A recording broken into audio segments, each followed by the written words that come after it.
টানতে পারবে না? কেন, তোমার কি সমস্যা হচ্ছে? তোমার ব্যবসার হাল দেখে আপনা আপনি মুখ দিয়ে বেরিয়ে আসছে। আমি কি করব বলো? আমি তো সৎ পথেই ব্যবসাটা করবার চেষ্টা করছি, দেখতে তো পাচ্ছ। সবই দেখতে পাচ্ছি, কিন্তু কি করব বলো? সংসারটা যে আমি এইভাবে টানতে পারছি না। আজ এই নেই তো কাল সেই নেই, পরশু ওটা নেই। মোটামুটি করে তো চলে যাচ্ছে বলো, এর থেকে বেশি আমার আর কি করবার থাকতে পারে? তবে দেখে শিখতে পারো না জগন্নাথের দোকানটা কেমন রমরমিয়ে চলছে? কারোর সঙ্গে কারোর তুলনা করবে না। কেন করব না? ওর দোকানে অত খদ্দের, অত লোকজন, আর তোমার দোকানে মাছি উঠছে কেন? ওটা আমার ভাগ্যের দোষ গো। সব সময় ভাগ্যের দোষ দিলেও হয় না, নিজেকেও কিছু বুদ্ধি খাটাতে হয়। বলতে কি চাইছো তুমি আমার বুদ্ধি নেই? না, সেরকম কিছু বলতে চাইনি আমি। তুমি তো সেটাই বোঝাতে চাইছো। এক কাজ করো না, তুমিও যাও না, গিয়ে বসো দোকানে, দেখি তোমার কত দম। বাড়ির বউ গিয়ে দোকানে বসবে? তার বেলায় তখন বাড়ির বউ হয়ে গেল, তাই তো? নয়তো কি? ভালো কথা বলছি শোনো, তুমি একটু ব্যবসার দিকে মন দাও, দেখো কোনো বড় অর্ডার পাও নাকি। আমাকে কেউ দিতে চায় না গো।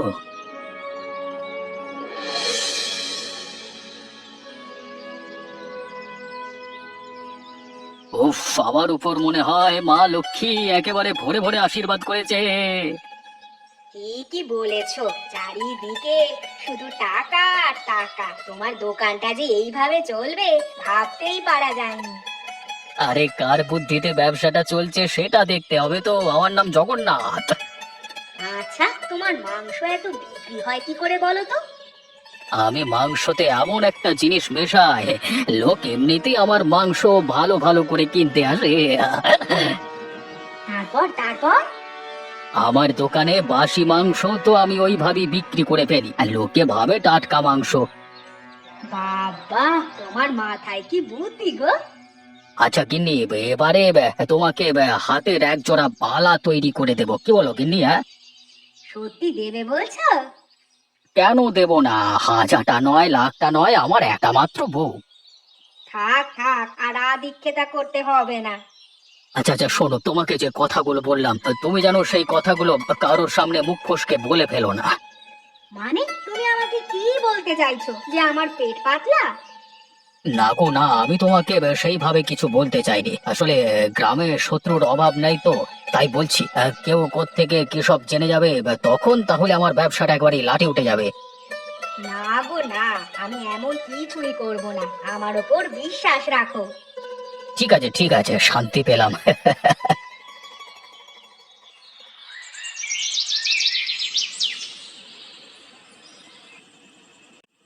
যা যা বলছি, তোর মতো কর্মচারী থাকবার থেকে না থাকা অনেক ভালো।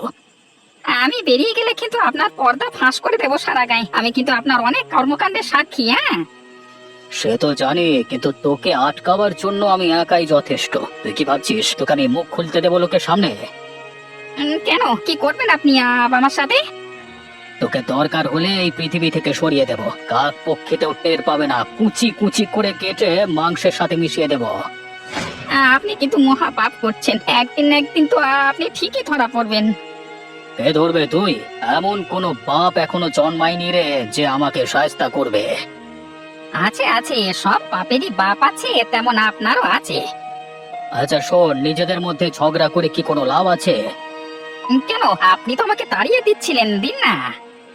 না রে না। আচ্ছা শোন ভাই, এবার থেকে তোকে তোর মাইনে আর কিছু টাকা বাড়িয়ে দেবো, ঠিক আছে?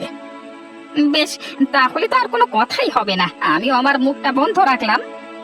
এখনকার মানুষ টাকা ছাড়া কিচ্ছু বোঝে না। অবশ্যই, কেন নয়। এই নে রাখ, যা এবার নিজের কাজে যা।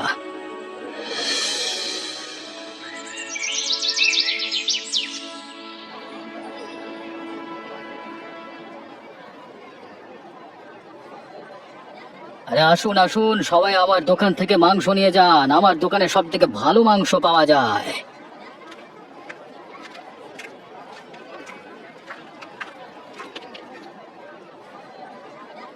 হচ্ছেটা কি জগন্নাথ দা, এভাবে তুমি মাংস বিক্রি করছো? কই, আমি তো এভাবে ডেকে ডেকে মাংস বিক্রি করছি না। তুমি কেন করছো? হ্যাঁ, সেই জন্য তো আমার কাছে যদিও বা দু একটা খদ্দের আসছে, তোমার ডাক বা চোটে তারাও তো তোমার কাছেই চলে যাচ্ছে। সেটা কি আমার দোষ নাকি? আমি যেমন করে ইচ্ছে তেমন করে মাংস বিক্রি করব। তোর কি তাতে? তুইও কর না দেখি আমার মতো মাংস বিক্রি, সেটা তোর মুরদে কোলাবে না। হ্যাঁ দেখো জগন্নাথদা, খুব খারাপ হয়ে যাচ্ছে কিন্তু। আমাকেও তো সংসার চালাতে হবে নাকি? তুমি এরকম করলে কি করে হবে? যা তো ভাগ এখান থেকে। আমি কি করব না করব সেটা আমি নিশ্চয়ই তোকে বলবো বা জানিয়ে করব না। তুই তোর দোকানে যা, আমি আমার দোকান সামলাই। যা তো এখান থেকে। দেখতে পাচ্ছিস তো কত লোক অপেক্ষা করছে। এর ফল কিন্তু ভালো হবে না। তুই কি মাংস, কেমন মাংস, সেটা যদি আমি লোকের সামনে প্রমাণ করতে না পেরেছি না, আমার নাম অলোক নয়। যা যা, কেউ আমার কিচ্ছু করতে পারবে না। না না, এভাবে ভালো কথায় চিড়ে ভিজবে না। কিছু তো একটা উপায় আমাকে বের করতেই হবে। এর সব জারি জড়ি ফাঁস করতেই হবে। তার জন্য ওর চাকরকে আগে হাত করতে হবে, তারপর দেখা যাবে।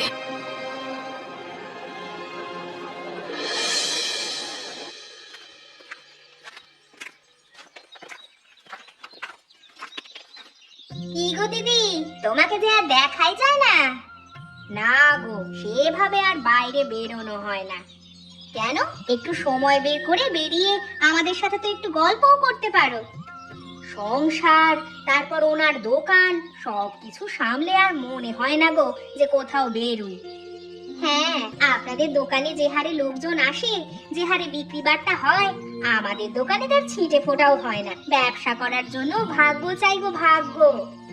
সেটা কোনো কথা নয়, মাথায় নানান রকম বুদ্ধি চাই। সেটা কিরকম বুঝতে পারলাম না তো। সেটা বলতে আমাদের উনি মাংসের মধ্যে এমন জিনিস মেশায় যাতে মাংসের স্বাদ এমনিতেই বেশি হয়। ওই জন্যই তো লোকে আমাদের দোকান থেকে মাংস নিয়ে যায়। তাই নাকি? তা কি মেশায়? সে নামটা আমি অত শত জানি না বাবু, কি মেশায় এটুকুই জানি। আচ্ছা, তাহলে এই ব্যাপার। এই যা, তোমাকে যে সবই বলে ফেললাম। আমার উনি আমাকে বারবার করে বারণ করেছিলেন যাতে সব কথা পাঁচ কান না হয়। আমি তো মুখ ফসকে তোমাকে সব বলে ফেললাম। তো কি হয়েছে, তোমার নিজের লোকই তো আমরা।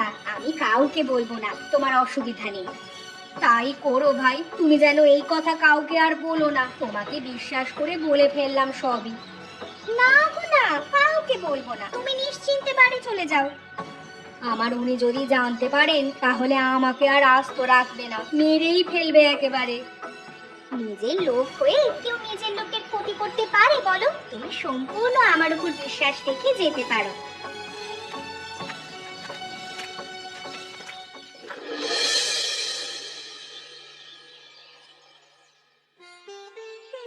চম্পা, আরে ও চম্পা, শোনো শোনো, একটা খুশির খবর শুনে যাও।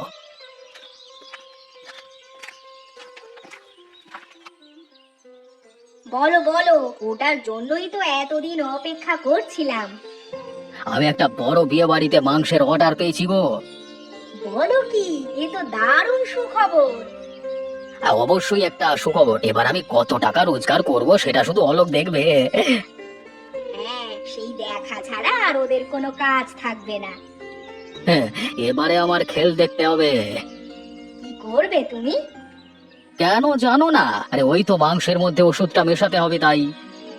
দেখো বাবু, কোনো বিপদে যেন না পড়ো। যা করবে সাবধানে করবে। হ্যাঁ গো, হ্যাঁ ঠিক করব।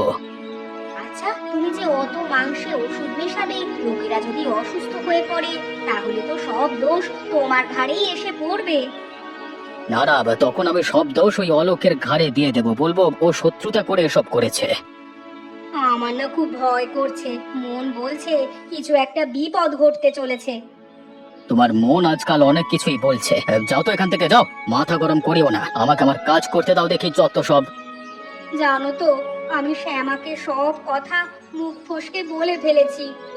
কি হলো, আবার দাঁড়িয়ে পড়লে যে? কিছু একটা বলছিলে মনে হলো। উফ, মনে হচ্ছে শুনতে পাইনি। যাক বাবা, বেঁচে গেলাম। শুনতে পেলে মনে হয় ধর থেকে মুন্ডু একেবারে আলাদা করে দিত।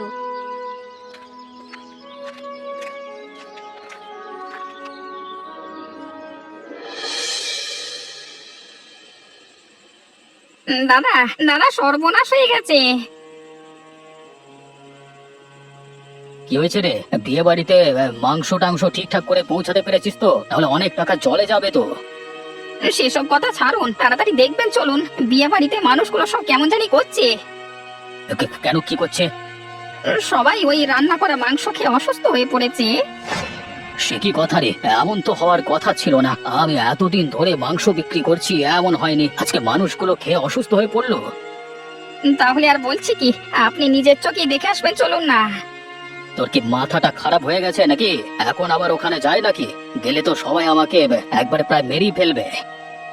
তারা তো এমনিতেই বুঝতে পারছে যে মাংসটা তোমার দোকান থেকে গেছে, এমনিতেই তো তোমাকে দোষী করবে। না না, এটা হতে দেওয়া যাবে না। এক কাজ কর, তুই বলে দে আমি কিছুদিনের জন্য বাইরে গেছি, এখন আমার দেখা পাওয়া যাবে না।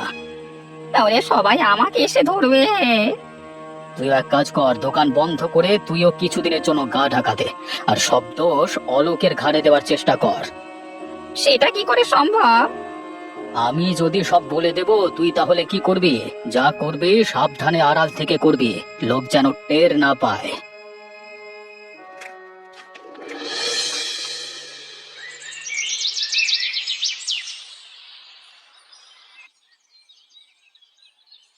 তো তুমি তুমি আমাদের মাংসের মধ্যে কি সব মিশিয়ে দিয়েছো? হ্যাঁ, আমি আবার এসবের মধ্যে এলাম কোত্থেকে? হ্যাঁ, আমি তো ওখানে ছিলামই না। মিথ্যে কথা বলছো তুমি, তোমারই কাজে সব। দেখো নবীন, মুখ সামলে কথা বলো। তোমরা নিজেরা দোষ করে এখন সেই দোষ ঢাকতে আমার উপর দোষ চাপাচ্ছ। তোমার তোমার আমাদের দাদাদের দোকানের উপর হিংসে হতো না? তুমি চাইতে না যে তোমার দোকানও এরকম বিক্রি হোক? হ্যাঁ, চাইতাম তো। ব্যাস, তাহলে এ থেকেই তো প্রমাণ হয়ে যায় যে তুমি নিজের ব্যক্তিগত রাগ আর হিংসে থেকে দাদার উপর মিথ্যে বদনাম দেওয়ার জন্য এসব করেছো। এর থেকে কিচ্ছু প্রমাণ হয় না, তোমরা কিচ্ছু প্রমাণ করতে পারবে না। আমি এসব কিচ্ছু করিনি, যা করবার তোমরাই করেছো। আবার আবার সেই মিথ্যে কথা? ডাকবো লোকজন, এখনই মারধর করলে তবে তোমার মুখ থেকে সত্যি কথা বেরোবে। দেখো নবীন, এবার তুমি কিন্তু তোমার মাত্রা ছাড়িয়ে যাচ্ছ।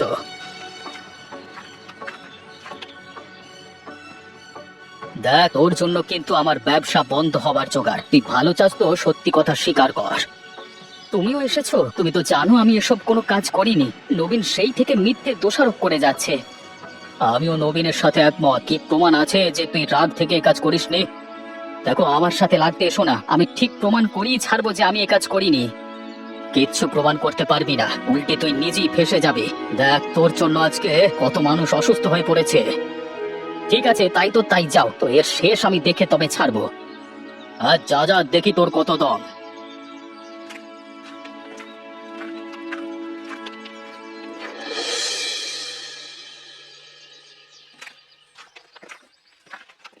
ছাড়বো না, আমি কিছুতেই ওদেরকে ছাড়বো না। আমার পর মিথ্যে দোষ দেওয়া,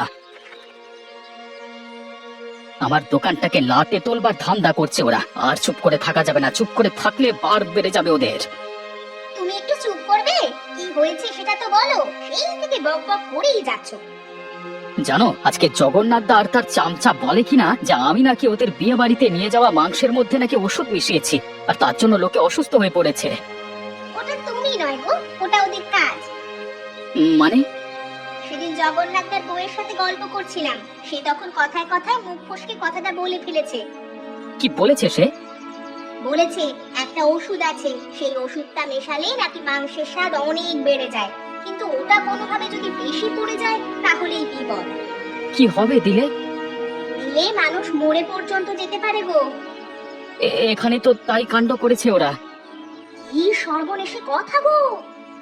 হ্যাঁ, সেই কথাই তো বলছি, এখন সব দোষ আমার উপর এসে পড়েছে। আমাদের এক কাজ করতে হবে। কি কাজ? জগন্নাথদার ওই চাকর, ওর মুখ থেকে সবকিছু স্বীকার করাতে হবে। একদম ঠিক কথা বলেছো, আমরা এরপর তাহলে ওটাই করব।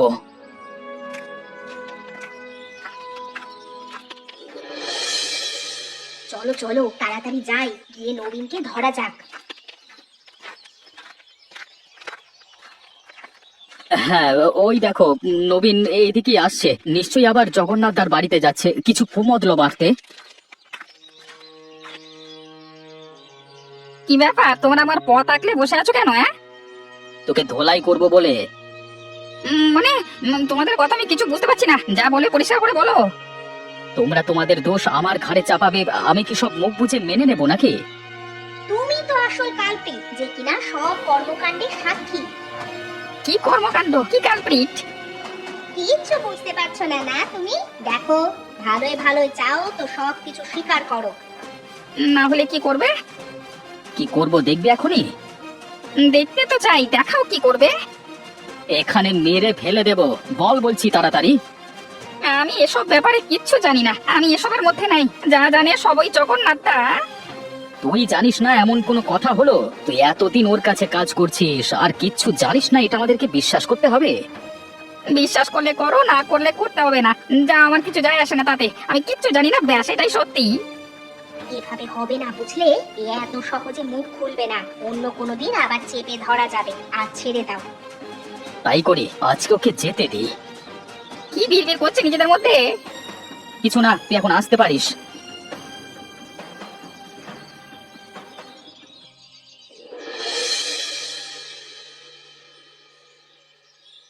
দাদা দাদা, এবার এই অলোক আর শ্যামার কিছু একটা ব্যবস্থা করুন, বড্ড উঠছে ওরা। হ্যাঁ, সে তো ডানা ছাড়তেই হবে, তবে ওদের না অন্য কারোর সেটা ভেবে দেখতে হবে। মানে বুঝলাম না, পরিষ্কার করে বলো।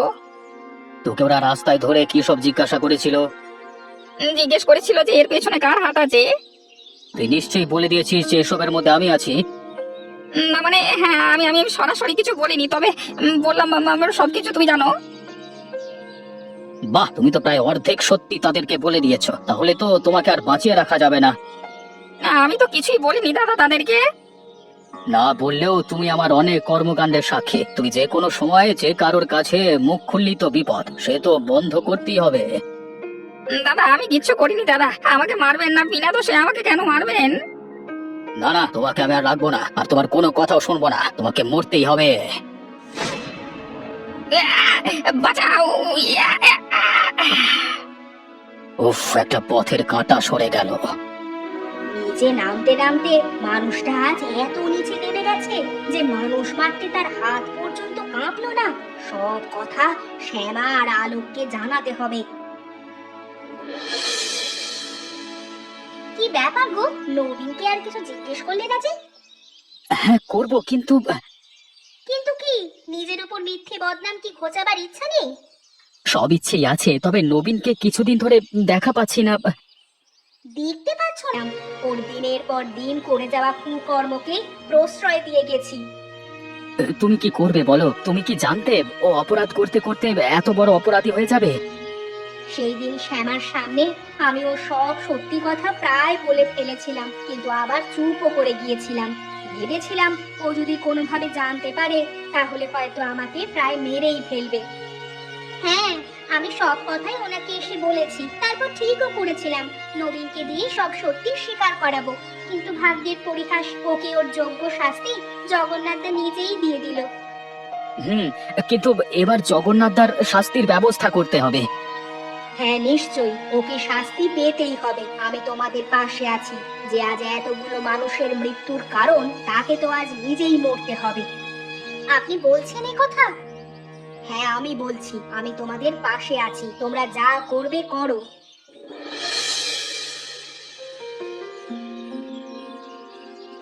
জগন্নাথদা, আরে ও জগন্নাথদা! অলোকের গলা লাগছে না?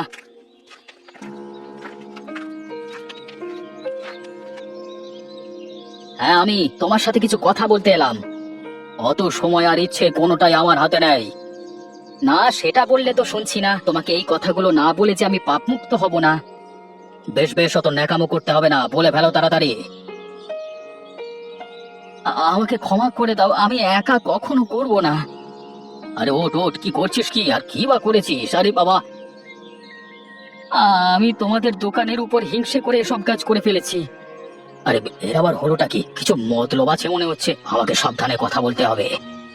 আমি ইচ্ছে করে ওষুধ মেশাইনি, আমার ভুল হয়ে গেছে, আমাকে ক্ষমা করে দাও।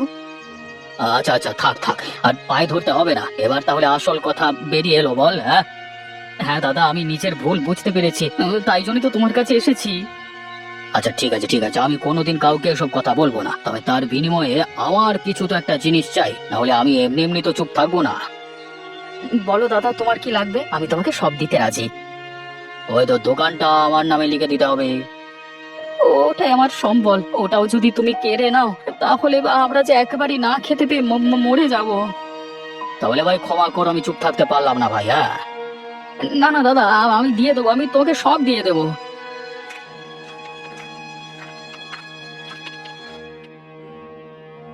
কেউ কাউকে কিচ্ছু দেবে না। তুমি তুমি এখানে কি করছো? মানে আমাদের দুজনের কথারও আছে। এবার না চুপ করলে না থামালে তুমি যে থামবে না। এখানে আমি কি করলাম? ও অলোক তো নিজে থেকে ওর দোকানটা আমার নামে করে দিচ্ছে। কত দয়া শরীর অলোকের, মানে আর কত অন্যায় করবে তুমি? এবার তো থামো। নবীনকেও তো পৃথিবী থেকে সরিয়ে দিলে। একদম নয়। আমি নিজে দেখেছি তুমি তাকে কিভাবে মেরেছো। তাহলে তো তোমাদের কাউকে বাঁচিয়ে রাখা যাবে না, সবাইকে এখানে আজকে পুঁতে ফেলবো। কে কাকে পুঁতে ফেলে দেখো। বল, বলছি সত্যি কথা বল, সব স্বীকার কর নিজের মুখে। কিছুতেই না, কিছুতেই না। তবে দেবো ফাঁস লাগিয়ে। না না, সব বলছি সব বলছি। আমি আমার দোকানের খদ্দের বাড়ানোর জন্য, মাংসের স্বাদ বাড়ানোর জন্য ওষুধ মেশাতাম, কিন্তু কিন্তু সেই ওষুধ কোনোভাবে বেশি পড়ে যাওয়ায় বিয়ে বাড়ির অর্ধেক লোক সেটা খেয়ে মারা যায়। নবীনকে কে খুন করেছে? আমি করেছি আমি। এবার আমাকে ছেড়ে দাও ওরে বাবা। দেবো, তবে সেটা চিরতরে।